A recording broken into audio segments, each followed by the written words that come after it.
এই নারীর উপর আল্লাহ পাক রব্বুল আলামিন দয়া করেন, রহম করেন।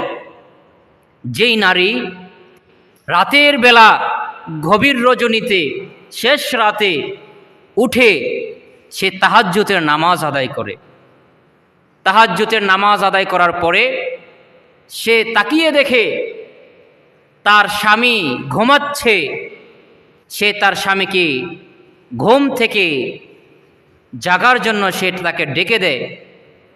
তারপর সে তার স্বামী যখন না জাগে তখন কয়েক ফোঁটা পানি তার স্বামীর চেহারার মধ্যে এইভাবে দিয়ে দেয়।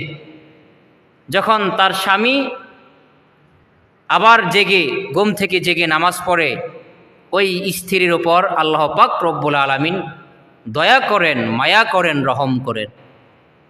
এইভাবে যদি চলতে থাকে, আবার একজন স্বামী সে শেষ